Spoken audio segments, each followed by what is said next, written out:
बिना क्लच दबाए गाड़ियां अपने आप गैस कैसे बदल लेती हैं? बिल्कुल किसी जादू जैसा लगता है ना?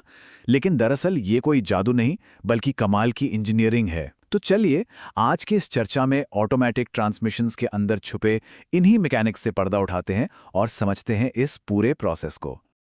आज के इस विश्लेषण का रोड मैप काफी क्लियर और सीधा है। पहले एक छोटा सा इंट्रोडक्शन, फिर टॉर्क कन्वर्टर का प्रिंसिपल देखेंगे। उसके बाद प्लैनेटरी गियर सिस्टम की वर्किंग पर आएंगे और आखिर में ऑटोमेटिक वर्सेस मैनुअल का कंपैरिजन करके एक कंक्लूजन निकालेंगे। तो आइए शुरू करते हैं।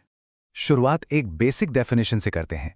ऑटोमेटिक ट्रांसमिशन असल में एक ऐसा सिस्टम है जहां गाड़ी की स्पीड और लोड के हिसाब से गियर्स बिल्कुल अपने आप चेंज होते हैं। मतलब मैनुअल क्लच पेडल का झंझट पूरी तरह खत्म। आजकल की मॉडर्न कार्स, यूएसयूवीज, लग्जरी व्हीकल्स और यहां तक कि हेवी कमर्शियल व्हीकल्स में भी ये आम बात हो गई है। अब आते हैं सबसे मेन पॉइंट पर, इंजन की पावर आखिर आगे बढ़ती कैसे है। इस सफर की शुरुआत होती है यहां से, फ्लूइड मसल से। मतलब इंजन की ताकत सीधे मैकेनिकल गियर्स तक नहीं जाती, बल्कि पहले ट्रांसमिशन फ्लूइड तक पहुंचाई जाती है। सुनने में थोड़ा अजीब लगा? चलिए देखते हैं ये फ्लूइड मसल आखिर काम कैसे करता है। यहां एंट्री होती है ट्रांसमिशन के सबसे अहम कंपोनेंट की, टॉर्क कन्वर्टर। ये एक हाइड्रोलिक डिवाइस है जो इंजन से ट्रांसमिशन तक पावर भेजने के लिए फ्लूइड कपलिंग का इस्तेमाल करता है। दरअसल यही वो हिस्सा है जो ट्रेडिशनल क्लच की जगह लेता है। ये इंजन के क्रैंकशाफ्ट से एक ड्राइव प्लेट यानी फ्लेक्स प्लेट के जरिए बिल्कुल पक्के तरीके से जुड़ा होता है। अगर हम एक टॉर्क कन्वर्टर के अंदर झांक कर देखें तो मुख्य रूप से 5 कंपोनेंट्स मिलेंगे। इम्पेलर, जिसे पंप भी कहते हैं, टर्बाइन, स्टेटर, ट्रांसमिशन फ्लूइड और एक लॉकअप क्लच। ये पांचों हिस्से मिलकर ही इस जोरदार फ्लूइड कपलिंग को मुकम्मल करते हैं। अब इसका स्टेप बाय स्टेप ऑपरेशन समझना काफी दिलचस्प है। यह पूरा प्रोसेस एक कॉन्टिन्यूअस सर्कुलर फ्लो में चलता है। स्टेप 1, इंजन के घूमने से क्रैंकशाफ्ट इम्पेलर को घुमाता है। स्टेप 2, इम्पेलर सेंट्रीफ्यूगल फोर्स से ट्रांसमिशन फ्लूइड को जोर से बाहर फेंकता है। स्टेप 3, यही फ्लूइड टर्बाइन के ब्लेड से टकराता है, जिससे टर्बाइन खुद घूमने लगता है। स्टेप 4, यहां असल पावर ट्रांसफर होती है, क्योंकि टर्बाइन ट्रांसमिशन के इनपुट शाफ्ट को घुमाता है। और आखिर में स्टेप 5, फ्लूइड स्टेटर से होते हुए वापस इम्पेलर में चला जाता है। यह साइकिल बिना रुके बस चलती रहती है।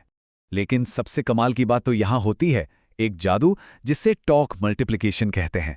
स्क्रीन पर दिख रहा ये 3:1 का नंबर इसी एक्स्ट्रा फोर्स को दिखाता है।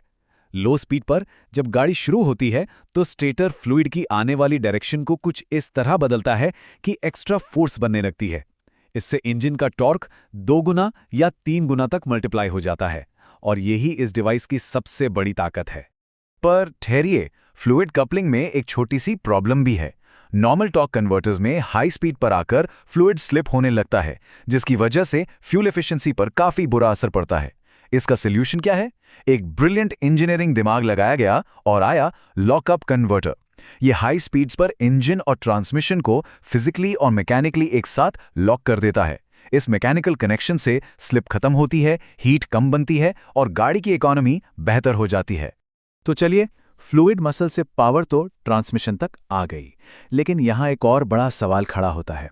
अलग अलग स्पीड के हिसाब से गियर्स आखिर शिफ्ट कैसे होते हैं?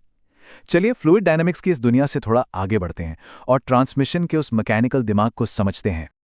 और वो मैकेनिकल ब्रेन है प्लैनेटरी गियर्स। अब समय आ गया है उन मैकेनिकल रेशियोज पर बात करने का जो आखिरकार गाड़ी की स्पीड और पावर तय करते हैं। Planetary gear system automatic transmission का प्राइमरी और सबसे कॉम्पैक्ट गियर मैकेनिज्म है। ये अलग अलग गियर रेशियोज और रिवर्स मोशन जनरेट करने की पूरी जिम्मेदारी लेता है। गाड़ी की एक्चुअल स्पीड और टॉर्क शिफ्टिंग का सारा खेल यहीं पर खेला जाता है। अगर इसकी बनावट देखें तो यह बिल्कुल किसी छोटे से सोलर सिस्टम जैसा लगता है। बिल्कुल सेंटर में होता है सन गियर, उसके आसपास घूमते हैं प्लैनेट गियर्स जो एक प्लैनेट कैरियर पर फिट होते हैं, और सबसे बाहर की तरफ इन सबको घेरे हुए एक रिंग गियर होता है। ये सभी गियर्स एक दूसरे के अंदर पूरी तरह फंसकर चलते हैं। यहां सबसे दिलचस्प बात है इन गियर्स की मैथ्स। अलग अलग हिस्सों को लॉक, ड्राइव या होल्ड करके मन चाहे रेशियोज निकाले जाते हैं।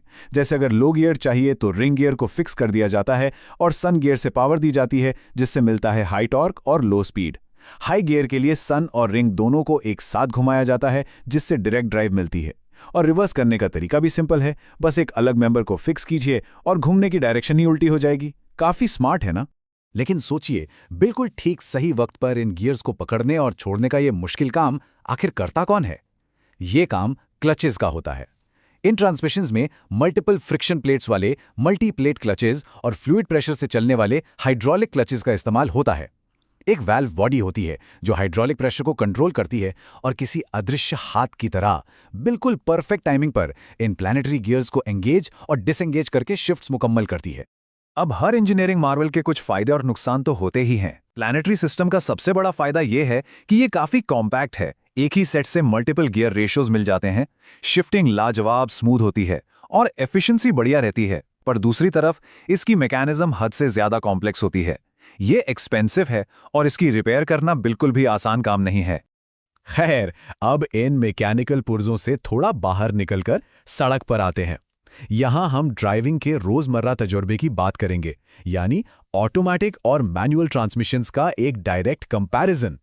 दोनों सिस्टम्स को साइड बाय साइड देखने पर काफी दिलचस्प तस्वीर सामने आती है। मैनुअल में शिफ्टिंग और क्लच पेडल संभालने का सारा बोझ ड्राइवर का होता है, जबकि ऑटोमेटिक में ये काम गाड़ी का ECU और हाइड्रोलिक्स खुद कर लेते हैं। एक तरफ मैनुअल गाड़ियां खरीदने में सस्ती होती हैं, पर उनमें फिजिकल एफर्ट ज्यादा लगता है, और दूसरी तरफ ऑटोमेटिक थोड़ी महंगी जरूर होती हैं, पर ड्राइविंग एक्सपीरियंस को बेहद आरामदायक बना देती है। अगर ऑटोमेटिक ट्रांसमिशंस के खास फायदों पर नजर डालें तो सबसे ऊपर इजी ड्राइविंग एक्सपीरियंस आता है। भीड़ भाड़ और हेवी ट्रैफिक में बिना थकान के गाड़ी चलाना अपने आप में एक बहुत बड़ी बात है। गियर शिफ्ट्स इतने स्मूथ होते हैं और ऐसी ओवरऑल कन्वीनियंस मिलती है कि ड्राइवर की मानसिक और शारीरिक थकान लगभग ना के बराबर रह जाती है। लेकिन जैसा कि हम जानते हैं, इस आराम की भी एक कीमत होती है। ऑटोमेटिक गाड़ियां आमतौर पर खरीदने में ज़्यादा महंगी पड़ती हैं, स्टार्टिंग में इनका फ्यूल कंजम्पशन थोड़ा सा ज़्यादा हो सकता है, और सबसे बड़ा फैक्टर उन कॉम्प्लेक्स प्लैनेटरी गियर्स और वाल्व बॉडीज़ की वजह से इसकी मेंटेनेंस और रिपेयर की कॉस्ट मैनुअल के मुकाबले काफ़ी ऊपर चली जाती है। इन्हीं सभी खूबियों और थोड़ी बहुत कमियों के बावजूद आज की मॉडर्न ऑटो इंडस्ट्री में ऑटोमेटिक सिस्टम्स की तरफ एक बहुत तेज़ी से बढ़ता हुआ ट्रेंड देखा जा रहा है। टॉर्क कन्वर्टर से आने वाली फ्लूइड की स्मूथ पावर ट्रांसफर और प्लैनेटरी गियर्स के लाजवाब मल्टीपल रेशियोज, इन दोनों ने मिलकर ऑटो इंडस्ट्री के स्टैंडर्ड को हमेशा के लिए बदल दिया है। तो इस विश्लेषण के आखिर में एक बहुत गहरा सवाल उठता है। जैसे जैसे इंजीनियरिंग लगातार मैकेनिकल कॉम्प्लेक्सिटी और एफर्टलेस ड्राइविंग के बीच के फासले को खत्म कर रही है, ऐसे में ट्रेडिशनल मैनुअल गियरबॉक्स का आने वाला कल क्या होगा? क्या आने वाले समय में मैनुअल टेक्नोलॉजी पूरी तरह से गायब हो जाएगी? ये एक ऐसा दिलचस्प मुद्दा है जिस पर जरूर सोचा जाना चाहिए। आज की इस चर्चा में हमारे साथ बने रहने के लिए बहुत बहुत शुक्रिया।